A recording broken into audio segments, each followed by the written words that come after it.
Au moins 22 morts et une centaine de blessés lors de manifestations, mais il se passe quoi à Madagascar? À Antananarivo, la capitale, des manifestations ont éclaté contre les coupures fréquentes d'eau et d'électricité. Le mouvement, porté en grande partie par la jeune génération, se nomme Gen Z et les appels à la mobilisation se font sur les réseaux sociaux. Après 3 jours de mobilisation derrière le slogan « On veut vivre, pas survivre », les manifestants demandent la démission du président. Mais la répression des manifestants s'est faite dans la violence, la police ayant tiré à balles réelles sur la foule. Selon un bilan des Nations Unies, au moins 22 personnes ont été tuées et plus d'une centaine blessées par les forces de l'ordre. Parmi ces victimes, il y a des manifestants, des passants, mais aussi des personnes tuées lors de violences ou de pillages en marge des manifestations. En réaction à la crise, le président malgache Andry Rajoelina a annoncé le renvoi du Premier ministre et la dissolution de son gouvernement pour tenter d'apaiser la situation. Le mouvement Gen Z Madagascar utilise le drapeau pirate de One Piece comme symbole. Ce signe de ralliement a déjà été repris dans d'autres pays dernièrement,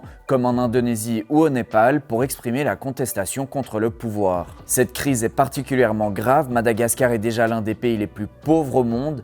Près de 75% de la population vivait sous le seuil de pauvreté en 2022, selon la Banque mondiale. Le pays a connu de nombreuses émeutes populaires contre les pouvoirs en place depuis son indépendance en 1960.